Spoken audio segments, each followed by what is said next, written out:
Welcome to my YouTube channel. मैं professional makeup artist हूँ दुबई से, और आज मैं आपको cut crease, half cut crease look करके सिखाने वाली हूँ। चलें मेरे साथ सीखें ये ब्यूटीफुल लुक। मैं आपको स्टेप बाय स्टेप एक्सप्लेन भी करूँगी। मेकअप स्टार्ट करने से पहले CTM करना ज़रूरी होता है।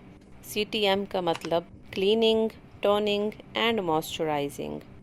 मैं ये निविया सॉफ्ट की क्रीम लेके अपने पूरे फेस एंड नेक पे लगा लूँगी। मेरा फेस एक्स्ट्रा ड्राई है तो मुझे ये सूट करता है, निविया का ये वाला मॉइस्चराइज़र, निविया सॉफ्ट। वैसे आपके फेस पे जो भी मॉइस्चराइज़र आपको सूट करता है आप वो भी लगा सकते हैं। मेन थिंग होता है कि आप टेक्निक सीखें कि किस तरह मेकअप किया जा रहा है, किस तरह स्किन प्रेप किया जा रहा है। बाकी जो प्रोडक्ट्स हैं वो जो आपको सूट करते हैं आप वो प्रोडक्ट्स यूज़ कर सकते हैं, या जो आपके पास अवेलेबल हैं वो यूज़ कर सकते हैं। अपने फेस को अच्छे से मॉइस्चराइज़ कर लिया है। फेस को मॉइस्चराइज़ करते वक्त थोड़ा सा मसाज फेस एंड नेक पे ज़रूरी होता है, क्योंकि मसाज करने से हमारा मॉइस्चराइज़र स्किन के अंदर पेनिट्रेट कर जाता है और अच्छे से हमारा स्किन रेडी हो जाता है मेकअप के लिए। अगर आपकी स्किन ड्राई है तब भी मॉइस्चराइज़र लगाना ज़रूरी है, अगर ऑयली है तब भी मॉइस्चराइज़र लगाना ज़रूरी है। अब मैंने शी ग्लैम का आईब्रो पेन लिया है, इससे मैं अपने आईब्रो फाइन करूँगी। फर्स्ट मैंने आईब्रो के नीचे एक लाइन बनाई है, फिर ऊपर एक लाइन बनाई है। उसके बाद मैं अपने आईब्रोज़ को फिल कर दूंगी। जब आप आईब्रो बना रहे होते हैं तो थोड़ा सब्र रखना पड़ता है। हमें लग रहा होता है कि पेंसिल से नहीं बन रहा, लेकिन पेंसिल से शेड आ रहा होता है और हमारा आईब्रो बन रहा होता है। अगर हम ज़्यादा डार्क पेंसिल लगा लेते हैं आईब्रो के ऊपर तो वो अच्छे नहीं लगते। अब मैंने कंसीलर लिया है टार्ट का और उसको मैं अपने आईलेट पे लगा लूँगी, और मेरे ब्रश में थोड़ा सा रह जाएगा, उससे मैं अपनी आईब्रो को डिफ़ाइन कर लूँगी, पहले नीचे से और फिर ये ऊपर से। स्टार्ट आईब्रो के स्टार्ट से नहीं करना, ऊपर का लाइन जहाँ पे हमारा आई बॉल है उधर से हमने एंड तक ले जाना है। अब मैंने दोनों आईज़ पे स्मॉल ब्यूटी ब्लेंडर से कंसीलर को ब्लेंड कर लिया है। अब मैंने लिया हुदा ब्यूटी का ट्रांसलूसेंट पाउडर, उसे मैं अपने कंसीलर पर ब्रश की हेल्प से लगा लूँगी। ये स्टेप बहुत ज़रूरी है। अगर हम अपनी आईज़ पर जो कंसीलर लगा है उसको पाउडर से सेट नहीं करते तो फिर हमारा आई शेडो क्रीज हो जाता है, हमारा जो आई शेडो है वो फटने लग जाता है, फिर वो नीट एंड क्लीन वाला लुक नहीं आता हमारे आईज़ पर। अब मैंने हुदा ब्यूटी का पैलेट लिया है। ये पैलेट बहुत ही बेस्ट है, बहुत ही अच्छा है, इसमें हर शेड मौजूद है। अगर आपके पास ये वाला आई शेडो पैलेट है तो फिर आपको दूसरे किसी आई शेडो पैलेट की ज़रूरत नहीं पड़ेगी। इसमें पूरे न्यूड कलर हैं एंड बहुत प्यारे शिमर हैं। बहुत ही अच्छा पैलेट है, मेरा फेवरेट है। जो कलर मैंने आपको शो किया है उसे अपनी आई पे ऐसे लगाना है। पहले हमने उसको अप्लाई करना है कलर को, उसके बाद हमने आहिस्ता आहिस्ता उसको ब्लेंड करना स्टार्ट करना है अपने आई शेड को। आप वीडियो को गौर से देखेंगे तो आपको समझ में आएगा। पहले मैंने आई शेडो को अप्लाई करती गई हूँ, फिर उसके बाद मैंने उसको ब्लेंड किया है। और जब भी आप कोई मेकअप ट्यूटोरियल देखते हैं तो आप साथ में मेकअप करेंगे तभी आप सीख पाएंगे। अब मैं ये सेकंड शेड ले रही हूँ एक स्मॉल ब्रश के ऊपर, इस तरह का पेंसिल ब्रश। इसको मैं इस तरह लगाऊंगी जिस तरह हम आईलाइनर लगाते होते हैं। ओके, इस तरह लगा के तो फिर मैं इसको थोड़ा अंदर की तरफ आई बॉल की तरफ ब्लेंड कर लूँगी। जितनी आपकी ब्लेंडिंग अच्छी होगी उतना ही आपका लुक नीट एंड क्लीन आएगा।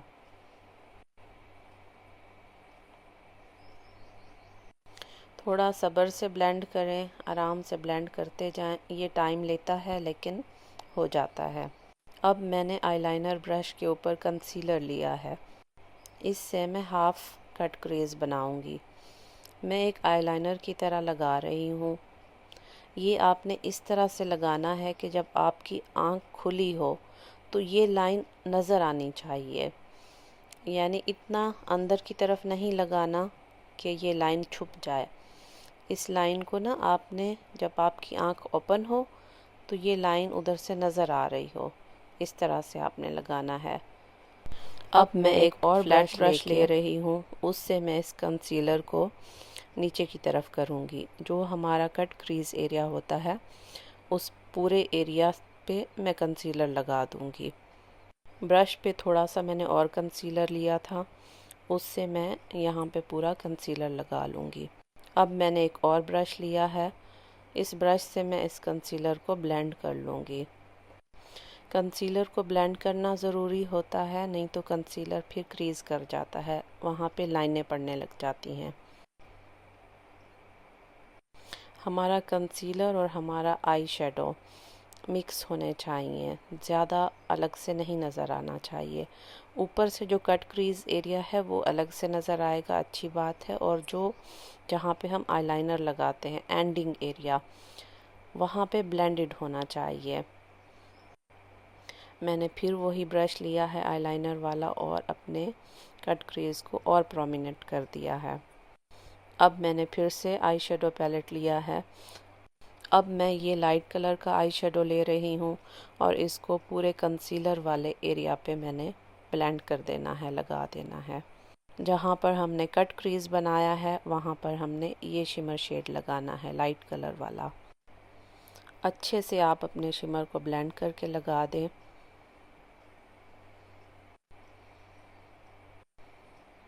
अब मैं ये ले रही हूँ ग्लिटर ग्लू। थोड़ा सा मैंने ग्लिटर ग्लू निकाला है और इस ब्रश की हेल्प से मैं इस एरिया पे आप जहाँ देख रहे हैं ग्लिटर ग्लू मैंने लगा लिया है। अब मैं ये पिंक कलर का ग्लिटर ले रही हूँ। इस तरह के ग्लिटर आपको अमेज़ॉन पे मिल जाते हैं, इंस्टाग्राम पे काफ़ी सारे पेजेस हैं वहाँ पे मिल जाते हैं, शीइन में भी मिल जाते हैं। इसका कोई नाम नहीं है, ये ऐसे ही ग्लिटर है। अगर आप चाहते हैं कि मैं आपको अच्छे अच्छे ग्लिटर रिकमेंड कर दूं तो आप कमेंट करें मेरी वीडियो के नीचे, तो फिर मैं आपको अच्छे अच्छे ग्लिटर एंड उनकी ब्रांड्स रिकमेंड कर दूंगी।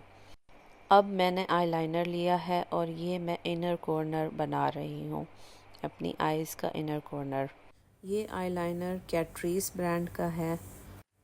अब मैं आईलाइनर लगाऊंगी अपनी लैश लाइन से बहुत ही क्लोज़। मुझे थिक लाइनर नहीं लगाना क्योंकि थिक लाइनर अब ट्रेंडिंग में नहीं है। कोशिश करें जितना भी थिन लाइनर आपसे लग सकता है आप लगाएं। एकदम से आपने पूरी लाइन ड्रॉ नहीं करनी, हल्का हल्का आहिस्ता आहिस्ता छोटे छोटे स्ट्रोक्स में आप लाइनर लगाते जाएं। अब मैं लाइनर का विंग बना दूंगी। वीडियो बहुत ज़्यादा लंबी हो जाती है, इसलिए अब मैं दूसरी आई को ऑफ कैमरा रेडी कर लूँगी। अब हम dewy and healthy skin base बनाएंगे। मैंने सेफोरा का प्राइमर लिया है, इसको मैं अपने फेस पे जहाँ पे पोर्स हैं वहाँ पे लगा लूँगी और थोड़ा सा जो मेरी फिंगर्स पे रह गया है उसको मैं अपने फेस पे लगा लूँगी। ये चीज़ है ड्यूवी स्किन का सीक्रेट। ये मेबेलिन का इल्यूमिनेटर प्राइमर है। इसमें हल्की सी शिमर एंड शाइन होती है जो हमारी स्किन को ग्लास स्किन की तरह लुक देती है। इसे मैं अच्छी तरह से ब्लेंड कर लूँगी अपने फेस पे। अब मैं मेबेलिन का ड्रीम सैटिन फाउंडेशन ले रही हूँ। ये फाउंडेशन बहुत ही अच्छा है, स्किन पे हैवी बिल्कुल फील नहीं होता। इसकी मीडियम कवरेज है और बहुत ही अच्छा लगता है, स्किन इससे हेल्दी लगती है। इस तरह से मैंने फाउंडेशन ले लिया है, उसको ब्लेंड किया है मैंने। फिर उसको थोड़ा थोड़ा ब्रश में लेके नीचे से मैंने स्टार्ट किया है ब्लेंडिंग। हमें थिक कवरेज अपनी चीक्स की तरफ नहीं देनी होती, इसलिए जब भी आप ब्रश में फाउंडेशन लेते हैं आप डाउन से स्टार्ट करें, फिर आहिस्ता आहिस्ता ऊपर चीक्स की तरफ आते जाएं। और ये जो फाउंडेशन को ब्लेंड करने का ब्रश लिया है मैंने, ये इसकी जो डेंसिटी है वो थिक है। इसके थिक डेंसिटी का मतलब है जो इसके बाल हैं ब्रश के वो बहुत ही साथ साथ जुड़े हुए हैं, तो इससे हमारी फाउंडेशन की एप्लीकेशन बहुत स्मूथली हो जाती है। मुझे ब्रश से फाउंडेशन अप्लाई करना बहुत पसंद है, लेकिन ब्यूटी ब्लेंडर भी बहुत ही ज़रूरी होता है। फाउंडेशन को ब्यूटी ब्लेंडर से नहीं लगाना चाहिए, क्योंकि ब्यूटी ब्लेंडर आधी फाउंडेशन तो अपने अंदर जज़्ब कर लेता है और फाउंडेशन के अंदर जो ऑयल्स होते हैं वो भी ब्लेंडर के अंदर चले जाते हैं, तो इससे वेस्ट हो जाता है हमारा फाउंडेशन। आप ब्रश से फाउंडेशन को अप्लाई कर लें, अच्छे से ब्लेंड कर लें, फिर मैं आपको बताऊंगी कि आगे ब्यूटी ब्लेंडर हमने कैसे यूज़ करना है। ये मैंने ब्यूटी ब्लेंडर लिया है, इसको मैंने वेट कर लिया है पानी से। तो ये जितना होता है वो अपने साइज़ से डबल हो जाता है जब इसके अंदर पानी जाता है। फिर मैंने पूरा पानी ब्लेंडर के अंदर से निचोड़ के निकाल लिया है। फिर मैंने 3 टिश्यू लिए हैं, उसके अंदर ब्लेंडर को रख के अच्छे से दबाया है कि उसका पूरा पानी निकल जाए, अच्छे से उसका पानी निकल जाए। अगर हमारे ब्लेंडर के अंदर पानी रहता है तो वो फिर हमारी फाउंडेशन के साथ मिक्स होता है और हमारी फाउंडेशन फटने लग जाती है। क्योंकि ब्रश से जब हम फाउंडेशन अप्लाई करते हैं तो ब्रश के छोटे छोटे बाल होते हैं, तो वो हमारी स्किन के ऊपर थोड़ा निशान छोड़ते हैं। तो उसके बाद हम जब ब्यूटी ब्लेंडर से सेट करते हैं हमारी फाउंडेशन को, तो वो बहुत ही स्मूथ हो जाती है। अब मैंने शी ग्लैम का ब्लशर लिया है, आप देखें मैंने किस जगह पे अप्लाई किया है। ब्लशर को नोज़ के ज़्यादा करीब नहीं अप्लाई करना होता, जहाँ हमारा आई बॉल होता है वहाँ से कान की तरफ हमने ब्लशर लगाना होता है। ब्लशर को अच्छे से ब्लेंड करने के बाद मैं पाउडर ब्लशर लूँगी अपने ब्लशर ब्रश के ऊपर, तो फिर मैं अपने क्रीम ब्लश को पाउडर ब्लश से सील कर दूँगी। इससे हमारा ब्लशर लॉन्ग लास्टिंग हो जाता है, मतलब आधे घंटे में गायब नहीं होता, काफ़ी स्टे करता है। जिस तरह से हम आई शेडो को ब्लेंड करते हैं, इस तरह से ब्लशर को भी ब्लेंड करते हैं।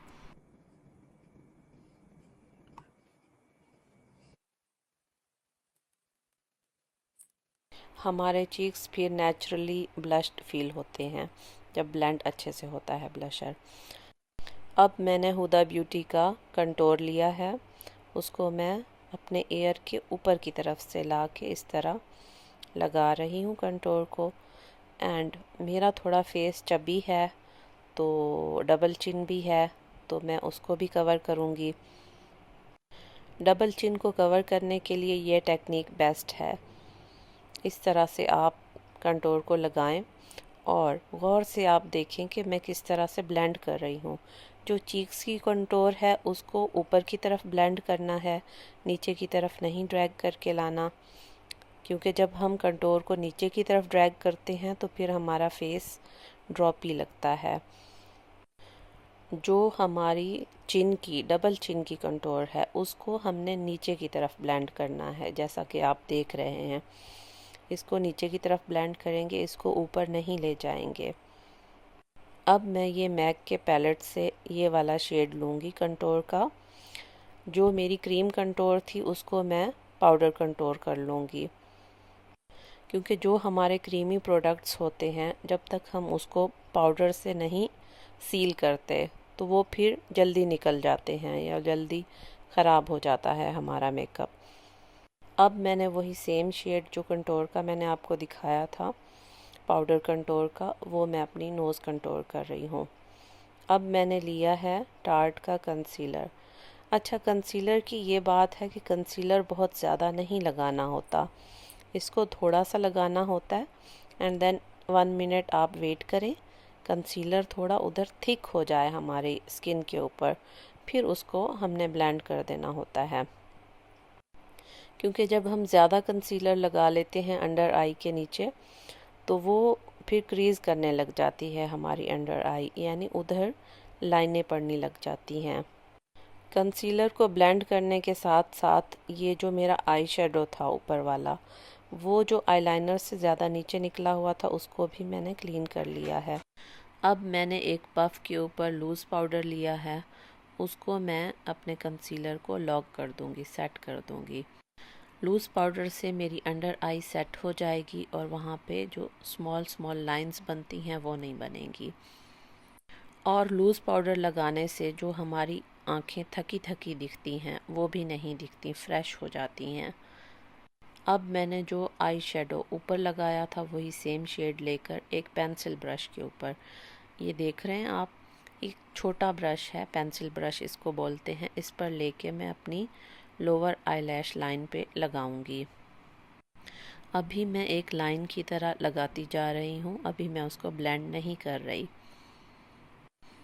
कलर बस लोअर लैश पे डिपॉजिट कर रही हूँ। अब मैंने थोड़ा उससे बड़ा ब्रश लिया है, इस ब्रश पे भी वही सेम शेड लेकर मैं पूरा ब्लेंड कर देती हूँ। अब ये मैंने काजल पेंसिल ली है फॉरएवर 52 की, ये डार्क ब्लैक है, बहुत अच्छी है बट लॉन्ग लास्टिंग नहीं है। अगर आप लॉन्ग लास्टिंग काजल लगाना चाहते हैं तो फिर आपको जेल काजल लगाना पड़ेगा। जेल काजल में सबसे बेस्ट जो है वो एंगलोट का आता है, 77 नंबर का, बहुत ही ज़बरदस्त है, वो रह जाता है आपकी आँखों में, जब तक आप उसको उतारें ना वो नहीं उतरता। ये काजल पेंसिल भी अच्छी है, एक तो ये डार्क ब्लैक है एंड दूसरा 5-6 घंटे ये निकाल जाती है आराम से। और अगर इसे हम ना आई शेडो से सील कर देते हैं तो फिर ये ज़्यादा टाइम निकाल जाती है, ये लॉक हो जाता है फिर काजल हमारा। काजल को मैंने थोड़ा सा नीचे अपनी लैश लाइन पे भी लगाया था, आँखों के अंदर लगाया था और थोड़ा सा साइड से बाहर भी निकाल के लगाया था ताकि हमें काजल वाली आँखों की लुक आए। अब मैं अपना आई शेडो लेकर इस स्मॉल ब्रश पे फिर काजल और आई शेडो को एक साथ ब्लेंड कर रही हूँ ताकि काजल की एक स्ट्रॉन्ग लाइन नज़र ना आए, हमारा जो आई शेडो है वो नीचे से ब्लेंडेड नज़र आए। अब मैंने शेड को काजल के साथ अच्छे से ब्लेंड कर लिया है। अब मैं फ्लोर मार्क का स्पाइसी लिप लाइनर ले रही हूँ, इससे मैं अपनी लिप्स को लाइन कर लूँगी। लिप लाइनर लगाना बहुत ज़रूरी होता है, जैसे आप देखते हैं सेलिब्रिटीज़ हैं, मॉडल्स हैं, उनकी लिपस्टिक कितनी प्यारी लग रही होती है और बिल्कुल टेढ़ी या ख़राब नहीं लग रही होती, तो उसका सीक्रेट होता है लिप लाइनर। जब हम लिप लाइनर लगा कर लिपस्टिक लगाते हैं तो वो हमारी लिपस्टिक बहुत प्यारी लगती है, क्योंकि आउटर लाइन तो लिप लाइनर से बन जाती है, बाकी हमें अंदर लिपस्टिक को फिल करना होता है जो आसानी से फिल हो जाती है। जब हम लिप लाइनर नहीं लगाते तो फिर हमारी लिपस्टिक थोड़ा ऊपर नीचे हो जाती है। अब मैं शी ग्लैम की लिपस्टिक ले रही हूँ, इस शेड का नाम है हाई की, ये एक मैट लिपस्टिक है। इस तरह की न्यूड लिपस्टिक आजकल ट्रेंडिंग में हैं और बहुत ही प्यारी लगती हैं। अब मैं ले रही हूँ एनेस्थासिया का fixing spray, setting spray. Fixing spray इसलिए ज़रूरी होता है कि जो हमारे फेस पे पाउडर लगा होता है, सेटिंग स्प्रे हमारे पाउडर को मेल्ट कर देता है एंड हमारी फाउंडेशन को स्मूथ कर देता है। हमने जितने भी प्रोडक्ट्स लगाए हैं हमारे फेस के ऊपर वो सब मेल्ट हो जाते हैं, एक दूसरे के साथ मिक्स हो जाते हैं। फिर ब्यूटी ब्लेंडर से मैंने सेटिंग स्प्रे को फिक्स कर दिया है। और जब भी आप हाइलाइटर लगाते हैं तो पहले आप ये सेटिंग स्प्रे लगाएं, उसके बाद आप हाइलाइटर लगाएं। जब हम सेटिंग स्प्रे के बाद हाइलाइटर लगाते हैं तो हमारा हाइलाइटर ज़्यादा पॉप करता है, ज़्यादा अच्छे से उसमें शाइन आ जाती है। अब मैं अपने आईब्रोज़ के नीचे हाइलाइटर लगा रही हूँ, इससे हमारी आइज़ का लुक और ज़्यादा इन्हेंस हो जाता है और हमारे आईब्रोज़ ज़्यादा प्रीटी लगते हैं एंड उठे हुए लगते हैं ऊपर की तरफ, यानी नीचे झुके हुए नहीं लगते। अब मैं अपनी लोअर लैश लाइन पे हाइलाइटर लगा रही हूँ, जहाँ तक हमारा आई बॉल स्टार्ट होता है वहाँ हमने स्टॉप कर देना है। ऑलमोस्ट मेरा लुक रेडी हो चुका है। अब मैं इस लुक के साथ अपने हेयर्स को मरमेड वेव्स दूंगी। इस तरह के मरमेड वेव्स आजकल ट्रेंडिंग में हैं, इससे हमारे बाल शॉर्ट नहीं होते, बालों में वॉल्यूम आ जाता है और वो हेल्दी एंड हैवी फील होते हैं। अगर आपको इस तरह का हेयर स्टाइल बनाना सीखना है पूरे स्टेप्स के साथ, इसमें कौन से प्रोडक्ट्स यूज़ होते हैं और ये इसकी टेक्निक क्या होती है, तो आप मुझे कमेंट करें, मैं इसके ऊपर भी ट्यूटोरियल बना दूँगी। जब हम बालों को कर्ल्स करते हैं तो वो उनकी जो लेंथ होती है वो थोड़ी शॉर्ट हो जाती है। इस तरह की और इन्फॉर्मेटिव वीडियोस देखने के लिए लाइक, शेयर एंड मेरे चैनल को सब्सक्राइब कर दें। आपको ये लुक कैसा लगा कमेंट्स में ज़रूर बताना। तब तक के लिए टेक केयर, बाय बाय।